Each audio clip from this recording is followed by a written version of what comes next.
Good afternoon or morning, depending where you are in the world. Welcome to the Winter and Recreation and Urban Centers webinar. And I'm not even going to try to pronounce the last word in the title of our session because I will nowhere get it where it should be. I'm Jayne Miller and I'm the chair of World Urban Parks, and we're really thrilled to have you join us today for this session on winter recreation and urban centers. With me today, I have three professionals who do this work around the world, but let me start a little bit about myself. So not only am I a chair of World Urban Parks, my love of nature and the outdoors actually began as a child. I grew up in the Adirondacks, a 6 million acre park in upstate New York in the United States. It's the largest contiguous park in the continental United States. And it is the same size as Denali National Park in Alaska. Many people don't know that. I've worked in and managed northern climate park systems my entire career. So I'm really excited to be here with colleagues of mine. So I will be moderating this session, and I have three professionals from around the world with me. The first one I'd like to introduce is Jayne Francis, who's the Deputy Director of Milwaukee County Parks. Jayne earned a degree in architecture from the University of Wisconsin-Milwaukee, and she followed that by a stint as a schooner builder on the SV Dennis Sullivan, Wisconsin's flagship. Post her boat work, she pursued design work in Switzerland, followed by graduate studies in St. Louis, Argentina, and New York City, from which she earned Masters of Architecture and Master of Urban Design degrees at Washington University in St. Louis, in Missouri in the United States. In the shadows of the arch, St. Louis has a very famous arch. She edited the International Urban Design Compendium, making the metropolitan landscape standing firm on middle ground. Shortly thereafter, Jayne dedicated herself to park spaces. She served as the comprehensive plan planner for the city of Burlington, Vermont in the United States for 6 years prior to joining Milwaukee County Parks in Milwaukee, Wisconsin in 2016 as the Director of Administration and Planning. She was born and raised in Milwaukee, and Jayne now proudly serves as the park's Deputy Director and is passionate about fostering spaces that are truly for everyone, including during the winter. Our next speaker with us today is Colin Buttery. Colin is the Director of Open Spaces at the City of London in the UK, and he's been in that role since February of 2017. He's responsible for the city's land holdings of over 4,500 hectares of public accessible land, including Epping Forest, Burham Beaches, the Kent and Surrey Commons, Hampstead Heath, and West Horn Park. His responsibilities also include heritage assets such as the Tower Bridge. And if you're not familiar with the Tower Bridge, it's a very famous landmark in London. You should check it out. The monument, Keats House Museum, and the City of London Cemetery and Crematorium in East London. Prior to joining the City of London, Colin was the Deputy Chief Executive and Director of Parks for the Royal Parks for over 12 years and has been involved in conservation land management for over 30 years. And finally, I'm pleased to be joined by Isla Tanaka. Isla is the winter city planner for the City of Edmonton, Alberta, Canada. She holds a Master's of Natural Resources and Environmental Studies degree, where she explored outdoor recreation spaces in winter cities. She has presented on winter life and design in North America, Asia, and Europe, and helped build 2 international winter cities conferences. Isla sits on the International Board of the Winter Cycling Federation. She has raised 2 children in Northern Canada communities, cycles year-round, and loves cross-country skiing. Thank you, Jayne, Colin, and Isla for joining me. So before we get started with our session today, I just want to give a quick overview to a few things. First, World Urban Parks. If you're not familiar with World Urban Parks, it's an international organization that's really about connecting to international parks and recreation community, particularly focused on urban communities around the world. You can access information about World Urban Parks both on our website, which is listed here, wup.imiscloud.com, or you can find us also on Facebook, Twitter, and LinkedIn. I hope you'll check it out if you're already not a member, and look how you can get engaged in this really exciting organization. In terms of World Urban Parks, we're really a place that values people and having easy access to quality parks, open space, and recreation. I again serve as the chair of the board. Gil Pinalosa, who is out of Toronto, is our ambassador and does work all around the world. And then our staff are Neil McCarthy out of Melbourne, Australia, who is our CEO, and Ben Jonah, who is our secretariat out of the Alberta Recreation and Park Association. We also have a North American region, which is represented by people all over the North American climate. The North American continent, as you can see.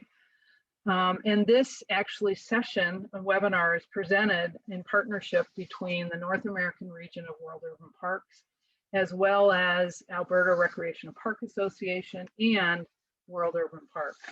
So thank you to the North American region for putting on this webinar.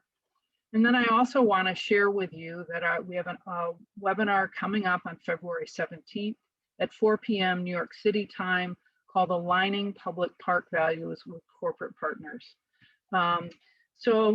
With that, I'd really like to get started on our session. Before we get into having Jen do a brief presentation first, if you need to register for this webinar, it will be posted on our chat room. And if you want to get CEUs for the session, you actually need to also register. There is no cost, but in the chat room, the link for registration and getting CEUs is in the chat room. So with no further ado, I'd like to turn over our presentation and our session to Jayne Francis, who's going to talk about her work in Milwaukee. Thanks, Jen. Great. Thank you so much for that introduction, Jayne. I'm just going to take a moment to share my screen with all of you. There we go. All right, well, hello, everyone. Thanks again for that intro, and I'm so grateful to be in this space with with my fellow presenters from around the globe and with you to share some of our expertise and our inspired strategies and favorite wintertime activities.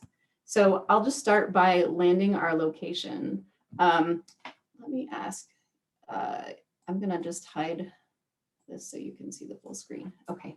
So in terms of our location, this is Milwaukee County as it lands within North America. So from here, we will zoom into the state of Wisconsin, and you can get a little bit of a closer glimpse of where we're located on the western shoreline of Lake Michigan, one of our freshwater Great Lakes in North America. As we zoom in one step closer, you can get a sense of the finer grain of our urban context. And this yellow box sort of highlights the approximate boundaries of Milwaukee County, which includes 19 distinct municipalities, cities, towns, and such. So Milwaukee is no stranger to the cold and snow. Generations here have learned to enjoy and celebrate the gifts that come with winter, and we've passed that appreciation on to our families over the years. While residents cherish our brief summer season, which if we're lucky is maybe a little bit longer than June through September, but about 4 months, we've gotten creative in discovering the magic that winter has to offer, particularly in the outdoors. So today I'm going to share some examples of our favorite recreation activities in the winter. To help you get to know our system, I offer this snapshot. This is our county park system, which includes more than 15,000 acres of parkland, 157 parks, 125 miles of trails, and countless amenities within those parks, from golf courses to aquatic facilities and more. Our system is quite unique in that we support urban, suburban, and rural parklands for our approximately 1 million county residents and visitors. I cannot highlight the uniqueness and scope of our system in the winter or summer without mention of our very real struggles with racial equity. It's no secret that the city of Milwaukee is one of the most segregated cities in the country, and Milwaukee County's vision is to become the healthiest county in Wisconsin by achieving racial equity. And that vision is really at the forefront of everything we do, including winter activities. The other uniqueness or challenge that Milwaukee County Parks faces is an unstable and severely under-resourced funding structure. More than 60% of our roughly $40 million annual operating budget comes from user-generated revenues. And so that's an unusually high expectation for a department in the US. So that's just to say that revenue generation is also a big piece of the puzzle for us year-round. So within that context, today I'm going to share a few different buckets of wintertime recreation experiences that our system supports. I'll touch on some traditional winter activities that are uniquely Milwaukee, and some that have come in response to COVID-19. So we'll start by just taking a look at some of our favorite wintertime activities. Like cross-country skiing and snowshoeing, which is encouraged throughout our entire system, except for on our golf course tees and greens. We groom trails at a few park facilities and have limited equipment rentals available too. Sledding and tubing are very popular activities. We have several sledding hills throughout the park system, probably hundreds ranging from beginner to ambitious. And some of these sledding areas are also lit for nighttime use, so that's a nice bonus. This photo is capturing ice hockey being played on one of our frozen lagoons. We also offer indoor ice skating at the Wilson Ice Arena, which supports local team play. And in non-COVID years, we've had a history and tradition of friends group sponsoring local rinks in neighborhood parks. And of course, dog sledding, along with ice fishing, winter running, ice sculpting, among other things. For most of these activities, the colder it is and the more snow we have, the better. So next, I'd like to share just a few activities that are Milwaukee unique. I'm not saying these things don't happen in other places, but they are definitely things that most Milwaukeeans consider as part of our cultural identity and that we may be just a little bit proud of. The first of these is the Mitchell Park Horticultural Conservancy, better known locally as the Domes. And this is a living museum filled with plants from across the globe. Here you can feel the heat of a desert oasis, the humidity of a tropical jungle, and a rotating seasonal floral display in what's called the Show Dome. The dome serves as an indoor refuge for visitors when they need a break from the cold and snow, as a reminder that warmer days will come. And this facility is open all year, but we have a special fondness for it in the winter. The current Show Dome exhibit, which is running through mid-March, is the annual train show, which features model trains woven with plantings. And this is by far our most popular exhibit. Train enthusiasts assist by running their trains, and this year's theme is the All Aboard Games Train Show. Capacity limits have been lowered, and one-way travel through the facility is in place to keep visitors safe during COVID-19. The Domes has a part of the facility which is known as the Annex, and it's essentially a very big greenhouse. And this Annex hosts a winter farmers market on the weekends where local food producers can sell products that they've grown and made in the region. So the winter farmers market has become a staple for the community and runs annually through the end of March. This is a snapshot from our annual New Year's Day Kite Festival. We partner with the local kite shop, Gift of Wings, who hosts this event at our Veterans Park, which is a large park located on our lakefront. And this event can be a blast. It's a great way to start the new year and just dress real warm. And if you're feeling slightly bolder, we also have the Polar Bear Plunge, which happens every New Year's Day as well. This helps folks kick off the new year with courage. Yeah, you got to be really brave for this one. I have not tried it and I don't plan to anytime soon, but I appreciate those who do. Finally, I'm going to share a few special things that have come about or evolved significantly in response to the COVID-19 pandemic. So I want to talk a little bit about the We Care crew, which was formed in March of 2019, when it was evident that COVID-19 was hitting Black and Brown people the hardest. The crew is comprised of government, law enforcement, and community partners who worked throughout the year to mobilize and distribute resources to our communities of color and attempt to slow the spread of COVID in these areas. So what you're seeing here is a picture of our turkey giveaway. So the Make Us a Family Smile turkey giveaway drive-through. The seeds for this were planted more than 10 years ago when one of our park staff gave out 10 turkeys to residents in the neighborhood of our Dr. Martin Luther King Jr. Community Center. By collaborating with the We Care crew this year, we were able to distribute 1,500 turkeys and 1,500 resource bags, which included winter hats, hand sanitizer, face masks, healthy snacks, and other resources to families and community members. And we were able to give away all of this in less than 4 hours. Cars wrapped around the block as volunteers and PPE distributed these goods to vehicles and families. So this was an amazing success. In partnership with Milwaukee's Downtown Bid, which is a business improvement district, several parks in the heart of Milwaukee are decorated each year to celebrate the holidays. For more than 20 years, this light festival has activated downtown parks with animated sculptures, interactive displays, and twinkling trees. This year, modifications were made to support public health in the context of the pandemic, including the development of a phone app that provided self-guided tours. And here we have Red Arrow Park, which is located in downtown Milwaukee.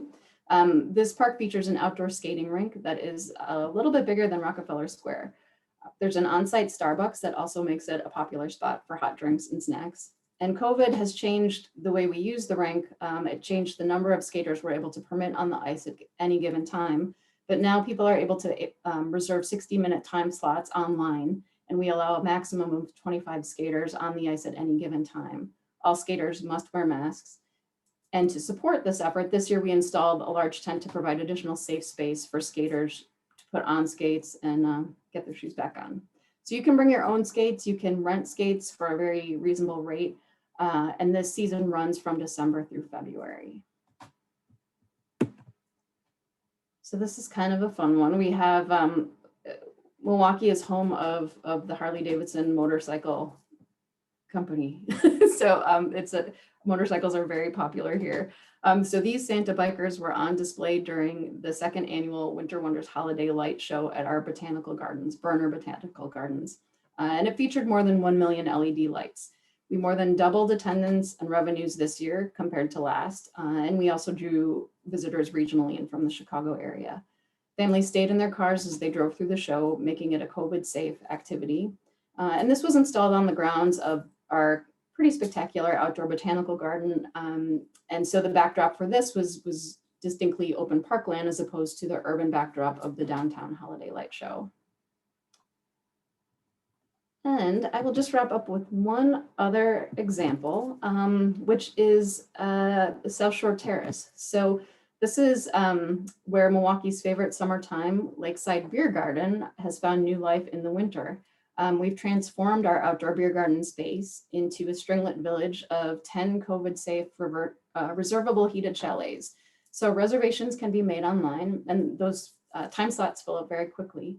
Each reservation secures one outdoor chalet for 90 minutes for up to 6 people from the same household or 2 people from different households. The reservation fee includes a food and beverage credit for drinks and gourmet food prepared by our own park staff. So to wrap up, I'm just going to give you a quick tour, if I can, of the chalets here. And let's see. Oops. Oh, you know what? Unfortunately, I don't think the video is working. So we'll just have to go with the pictures of the good food and trust that it's a pretty amazing experience. I can tell you there's fire pits in the center of this, so that's a really nice draw too. The fire is always a welcome draw in the wintertime.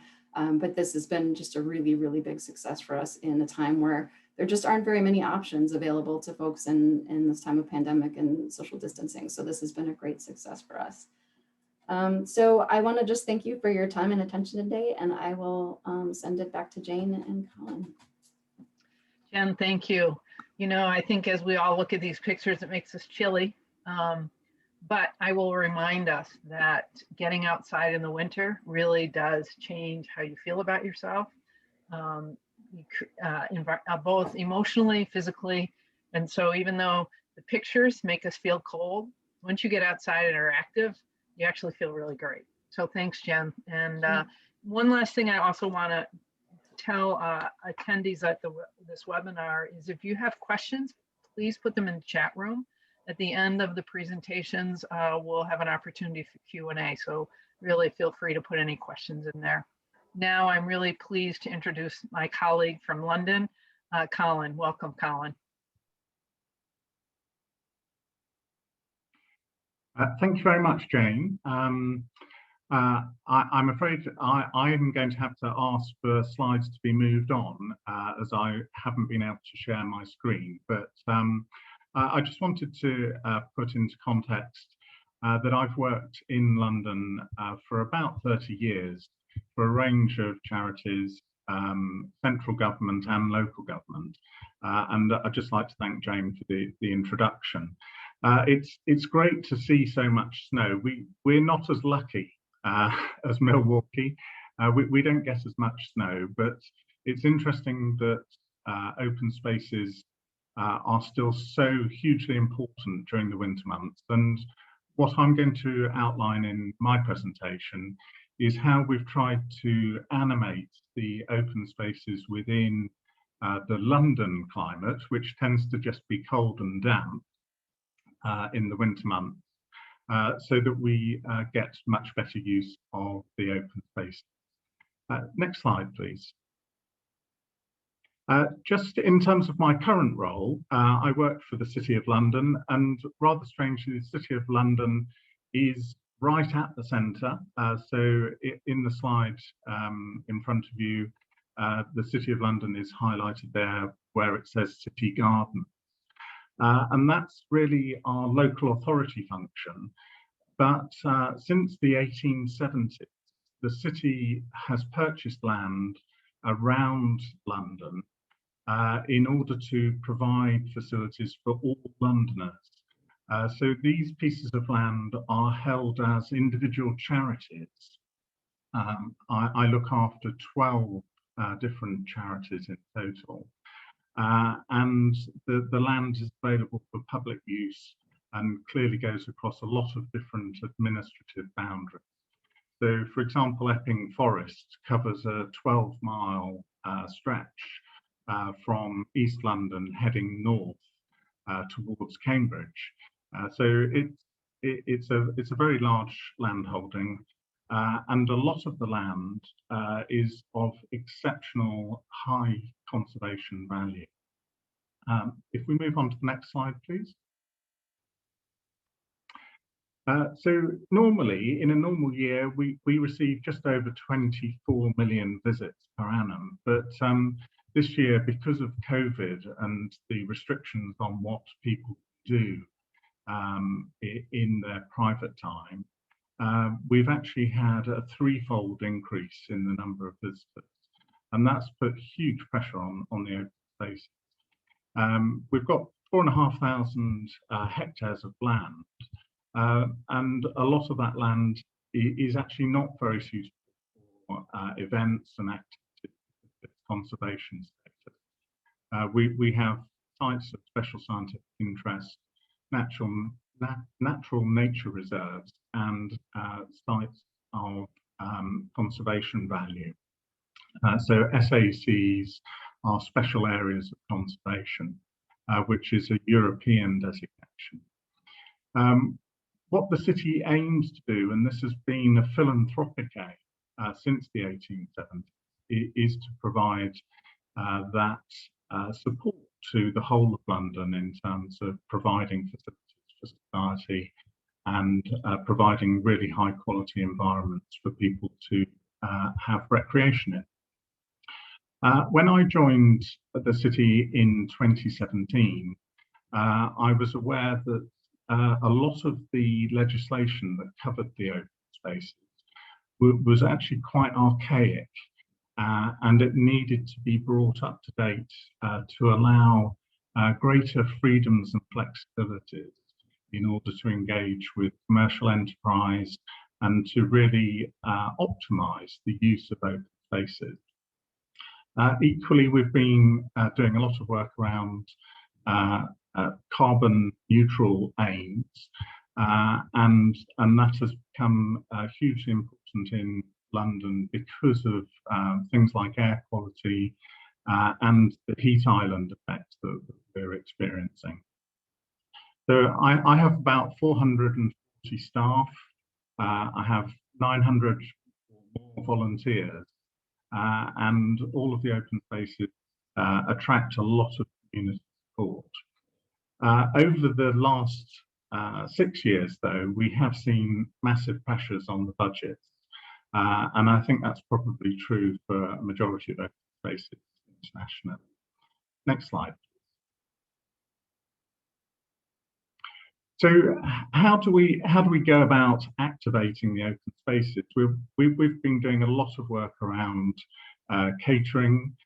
We've been looking at how our leases and commercial arrangements work, and we've got a huge focus on fitness programs and working particularly with clubs and some private individuals as well in making these facilities work as best as possible for the community. We've also been looking at how we can promote existing sports activity and make it more accessible for people. And I will reference some initiatives that have been accelerated during the COVID pandemic because of the need for social distancing. Equally, we've tried to be quite innovative in our approach. And one of the things that had been holding back the development of the open spaces was that legislation indicated that we could only enter into 3-year term leases. And under the Act of Parliament that was passed in 2018, we've now been able to extend that to up to 21 years, which is really helpful. And it has allowed us to enter into things like the use of some of our properties as rental, or private rental, use of holiday cottages, and really creating an all-year-round income stream. Next slide, please. So I'm not going to go into a lot of detail, but just to give you some headline figures, we spend just over £21 million a year. And our income has gradually been going up. So this particular graph takes us through to the end of 2019. But we produce an income of just over 10.5 million, which means that our subsidy is about 10 million. So income generation covers about 50% of our costs. Next slide, please. So in the heart of the city, obviously the City of London is really the business district of London. And this particular slide is at St. Paul's Cathedral, which is in the city. And I think it illustrates the sort of activity we try and do in the very built up areas. So we have about 170 small open spaces that we try and activate in the winter months. We have winter-based events, things like carol concerts, art installations. We bring in catering and have temporary promotion to create a real feeling of destination in the city, and to try and keep many of the workers in the city in the evenings, rather than commuting home straight after work. Next slide, please. The next series of slides I wanted to cover are around work that I did at the Royal Parks, and specifically responding to the challenge of trying to make the parks more usable in the winter months. Back in 2005, I experimented with 2 years of a fun fair arrangement in Hyde Park. And that brought in a very small income initially, but it was not really adapting in the way that I wanted it to become a winter-based, a winter-themed activity. So the first couple of years of a fun fair only brought in about £50,000, between £50,000 and £70,000. But it became apparent that the operators of the fun fair were not prepared to really adapt and make the event more winter-based and more themed. So myself and my head manager of events came up with the idea of actually specifying what we wanted, which was much more around ice skating, a winter market, having activities that were very much winter themed. So we actually came up with the concept of Winter Wonderland. And instead of waiting for a commercial operator to come forward, we went to the market with a quite tightly specified set of objectives for an event. And in 2007, we operated the first year Winter Wonderland.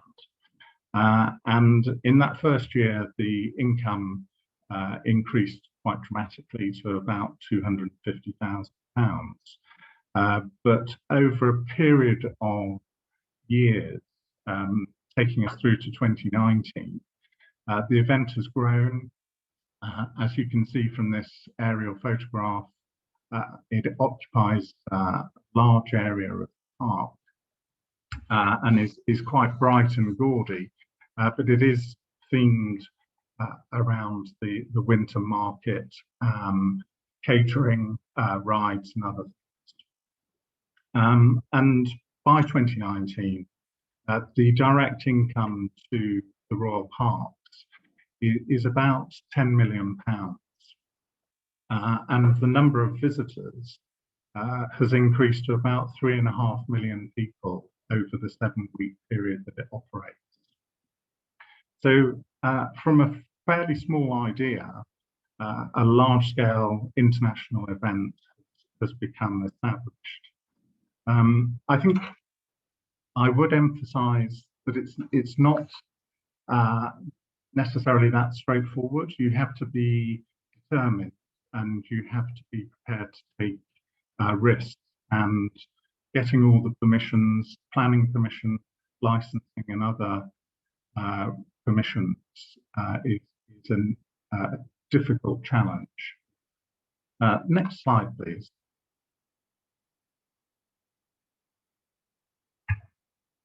So I think for me, the experience of Winter Wonderland was very much that you have to be prepared to push your idea and to really make it happen. You've got to do research around the permissions and difficulties that the event might encounter.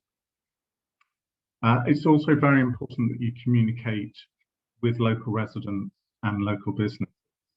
A lot of people initially were quite concerned by the concept of Winter Wonderland, but actually, for example, the local hotels, the local restaurants and shops were hugely impressed by the amount of additional income that they were able to receive themselves.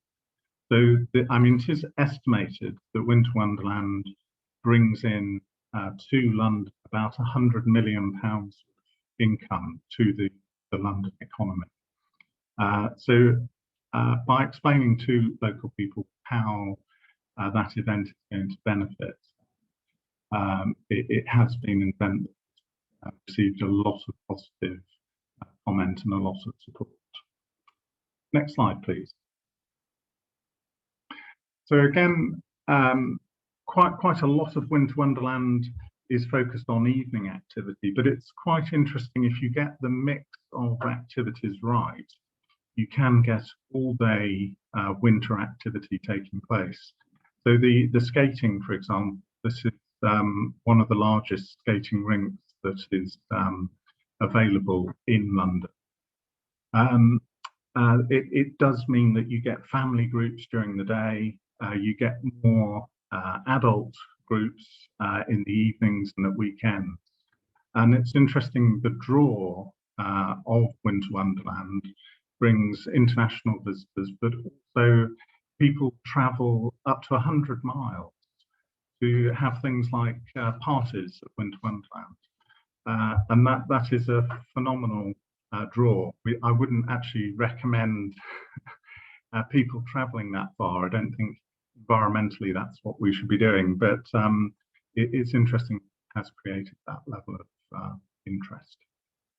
I should also thank the Royal Parks for the photographs and The partner organisation that actually runs Winter Wonderland is a company called PWR, and both of these photographs are from their archive collection. Next slide, please. So what are we doing in terms of other sporting activity?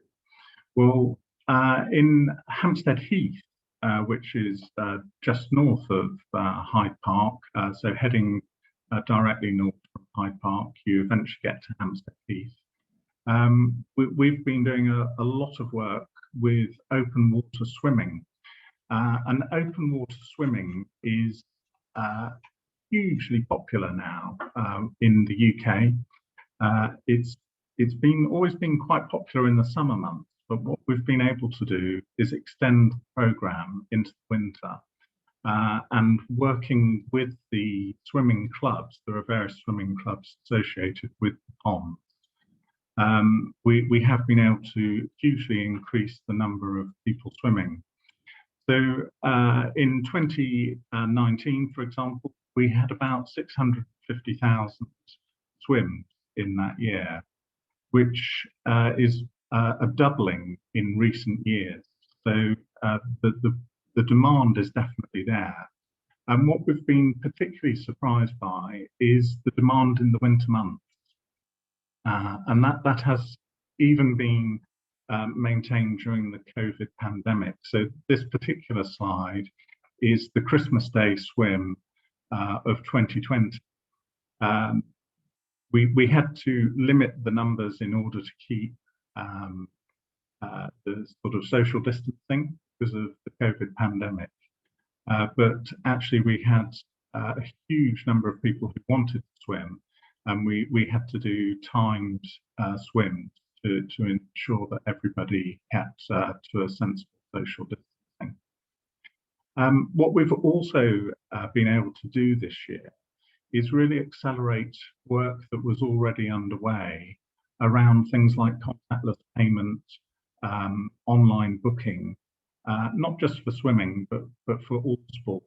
And it's really interesting how the COVID pandemic led to a total change in the way that people transact. So more than 85% of our transactions for sporting activity are now carried out as contactless payment or online payment. Whereas prior to COVID, it was a very small proportion of those transactions. Next slide, please.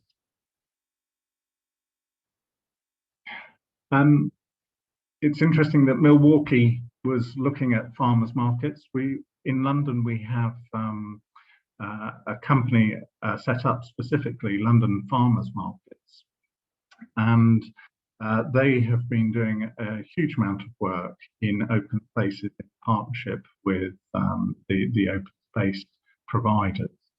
And this particular slide showing Prince Charles and the Duchess of Cornwall was taken just last year when Prince Charles visited to promote the farmers market that we operate in Hampstead, just at the southern end of Hampstead Heath. And it's fantastic if you can get some high-profile endorsements.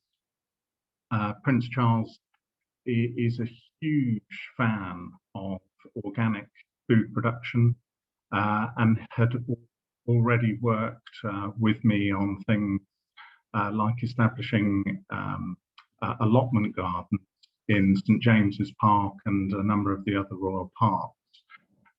And he's been a massive champion of the London farmers markets. It really does fit a lot of the criteria for open spaces. It gets people to think about food production, and also very good for supporting the local farmers who are very definitely producing produce local to London. so that we're reducing food miles and helping the environment. Next slide, please. So coming towards the end of my presentation, I just wanted to emphasize that for me, one of the most important things is to be confident in your proposals and make sure that you have a really clear plan so that you can communicate that to the public to make sure that there aren't barriers put in place. I think a lot of reluctance around change is because people don't understand what you're trying to achieve.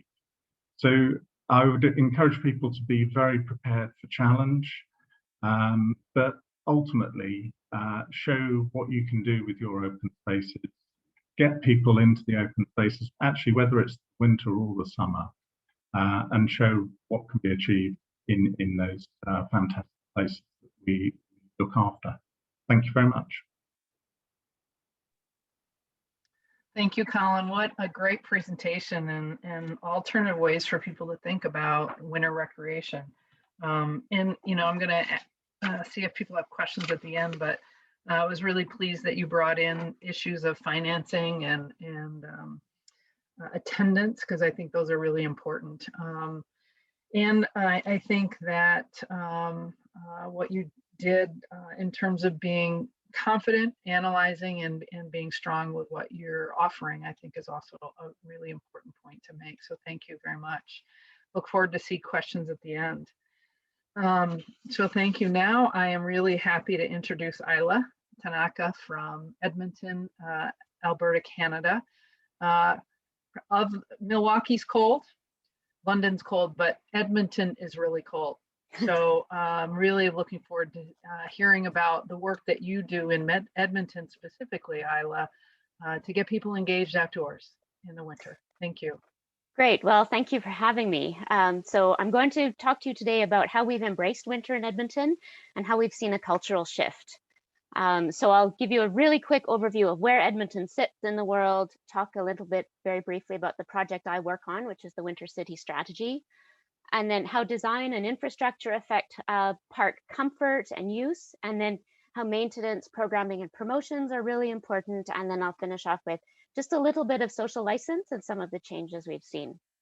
So Edmonton is North America's northernmost large city.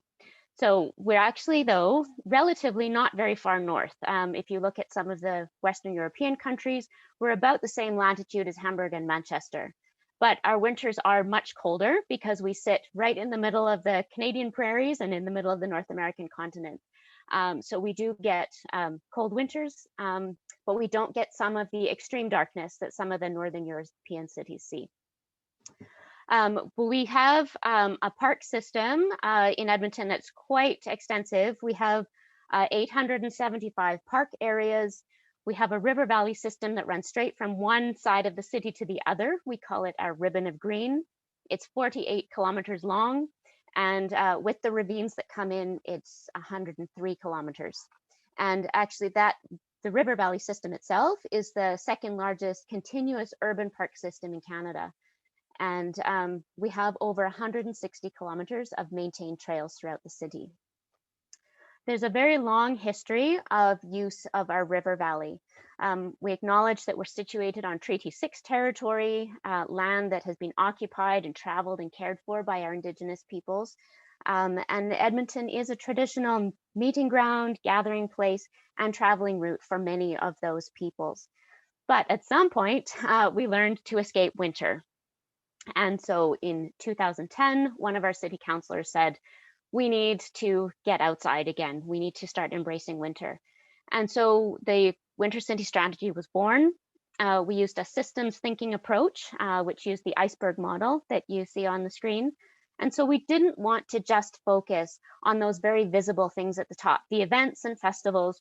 We were doing pretty well with those, but we wanted to dig deep down and look at our maintenance procedures, operations, our bylaws, how we allocated our budget, and right down to those mental models and those subconscious things that we said about winter, and how we felt about it. And so we did some extensive public consultation, which cities do with a large project. But the question we asked our citizens was, what would help you fall in love with winter in Edmonton? So we were really trying to evoke emotion and focus on the positives that already existed, and then how we could make it even better. And so we collected all of those ideas and gave them to a community-based task force, and they sorted through them all and wrote the strategy for us. And so there are 4 pillars: winter life, winter design, winter economy, and our winter story. And so it's a very holistic 10-year strategy, and we're about 8 years into it right now. And so the design pillar is what I will focus on today, because design really is the backbone to outdoor winter life. So the foundational action in the design pillar was to write winter design guidelines. And so this was about a 2-year project that involved community, industry, and city staff.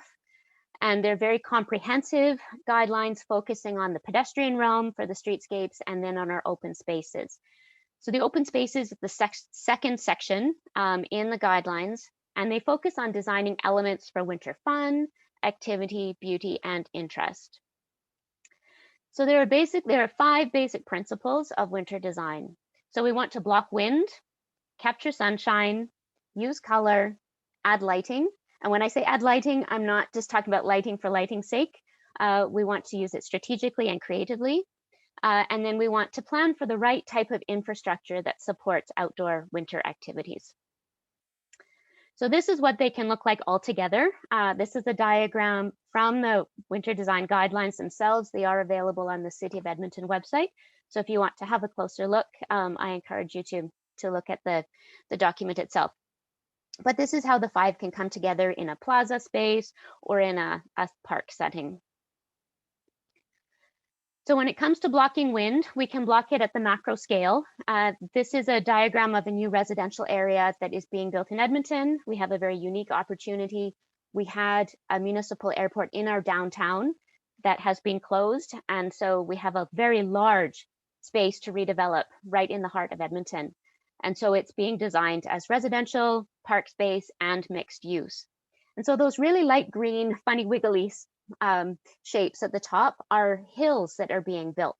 And so the intention for those is that they will redirect the prevailing northwest winds that come in the wintertime, redirect them around the park space to stop them from just blowing straight through.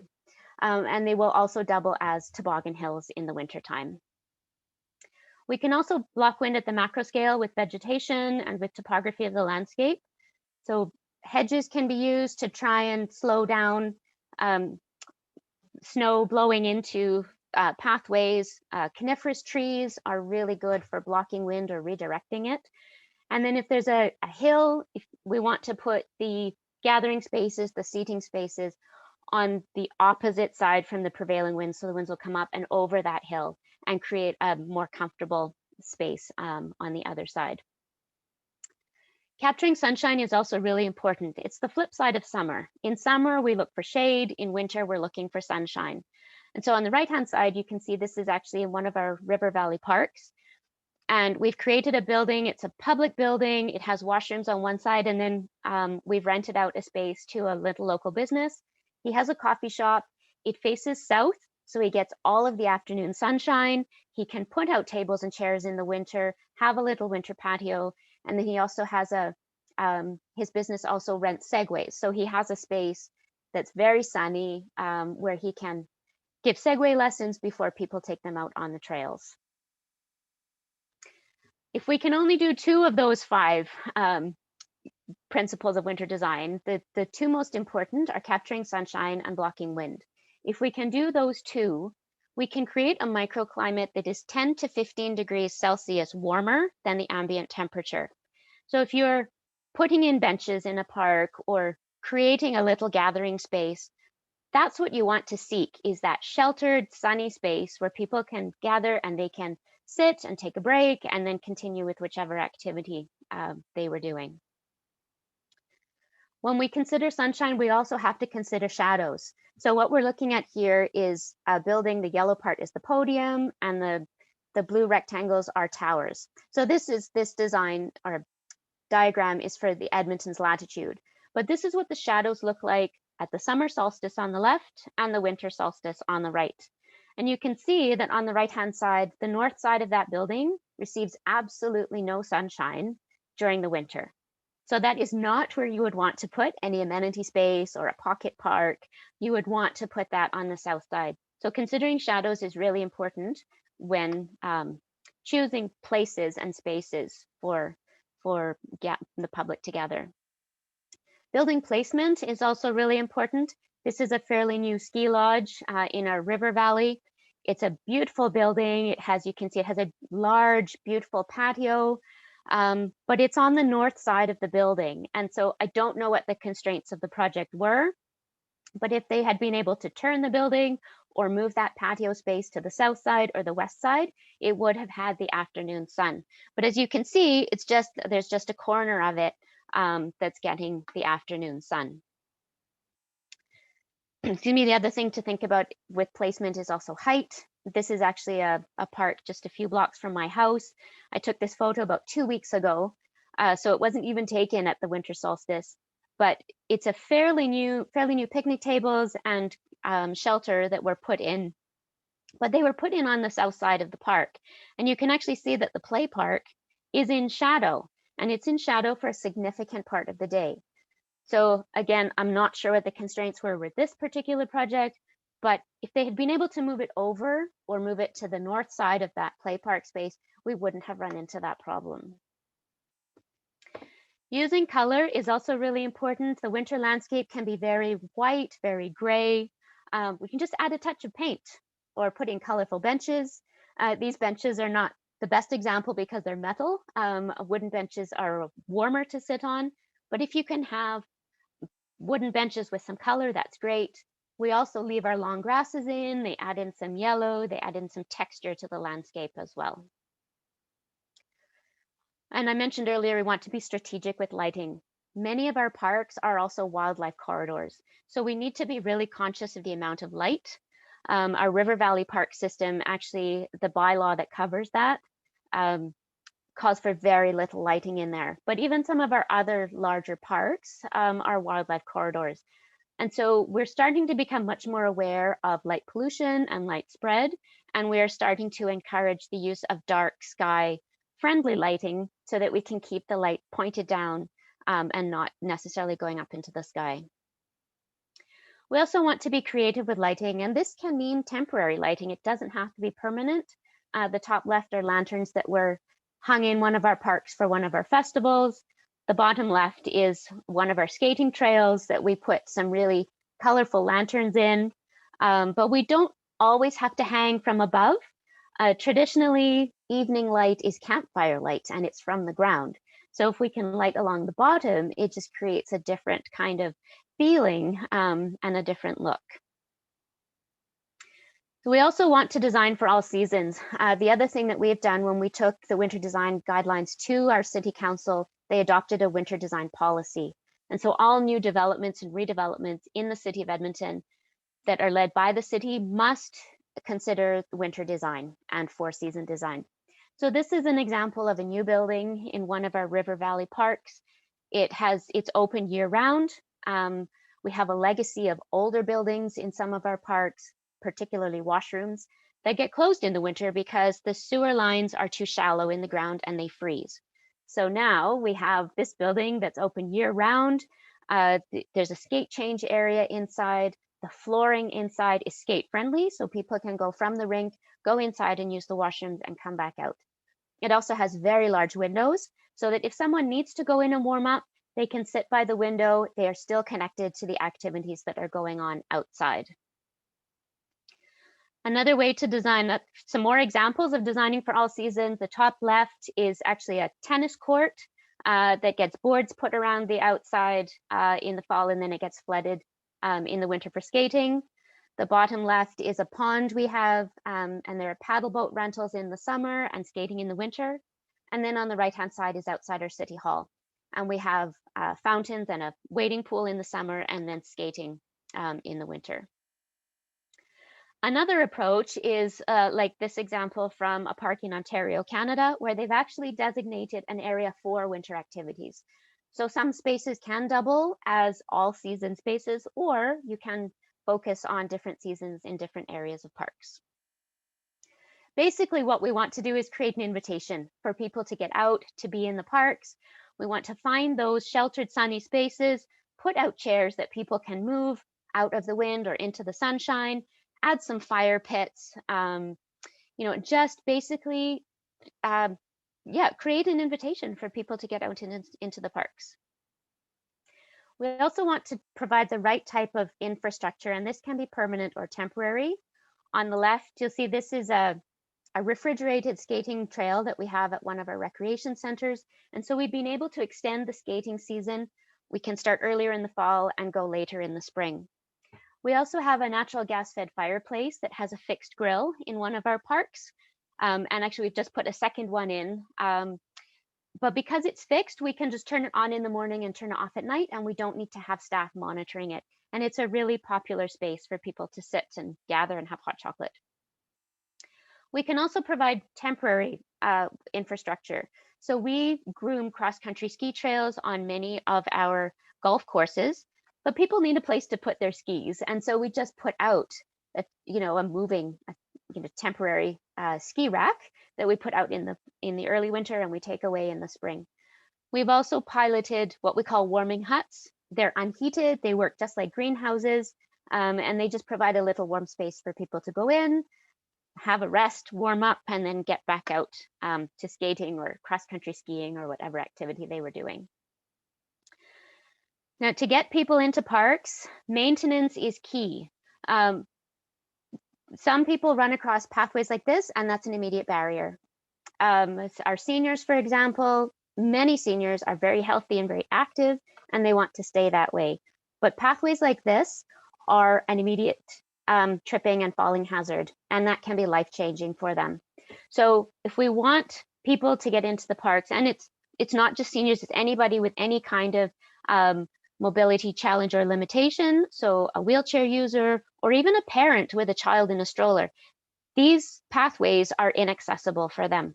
So to get people out, to clear the pathways, it's really easy. Programming is also really important because it gives people opportunities to try something new, something they might not have tried otherwise. And part of that is providing equipment. So if we can provide equipment for free for people to try an activity, then that gives them that opportunity. A lot of people might be reluctant to get out on snowshoes or to purchase snowshoes, to put the money out. They're not even sure if they're going to enjoy it.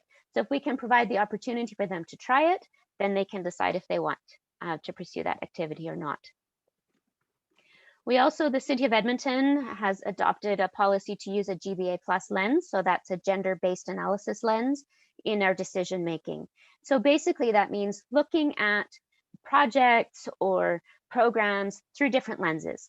So one of those lenses is age, for example. So do children have places to play in the winter? Can they access those spaces? Do seniors have somewhere that they can be and be outdoors and be active? Hi, Isla. Yeah. I'm sorry, we're at 2 o'clock and I just need us, I don't know how close you are to being finished. We need to wrap up here. Okay, I'll be really quick. So another lens to consider is just backgrounds. Where are people coming from? We have a lot of newcomers. Sometimes it's even teaching them just how to dress to be outdoors. Income level is another one. It affects transportation choices and clothing. They might not have warm enough clothing to stay outside. And then, of course, ability and disability. And I don't have any easy answers for you for this one. Promotions we found to be really, really important. Let people know what's happening and where. And then finally, that social license I talked about, we've seen changes in park use. We've had a group that asked to put in a locking ski rack at one of our train stations. And so we worked with them to do that. And we have a group that meets on Friday mornings in one of our downtown parks. And so it's been really interesting to see how people have started embracing winter and getting out and using our parks differently. So Isla, thank you. I will end it there. Yeah, sorry. Thank you, Isla. Right. Great presentation. And out of respect to people, I really want to thank our presenters. We don't have time for Q&A, but I do really want to thank our presenters. I think they presented a number of options and ideas to think about. And feel free also to reach out to them individually if you have any questions. Again, I want to thank Colin. I want to thank Jen, Isla, and I want to thank Epley University for helping us put on these webinar sessions, and then remind people that on February 17th, there is another webinar we'll have. And if Maggie, you could post the registration link for the February 17th session, I would really appreciate it. Sorry, we don't have time for questions, but again, thank you all for your presentations. Really, really great information. Thank you so much. All right, thanks everyone. Yep. Bye-bye. Thank you.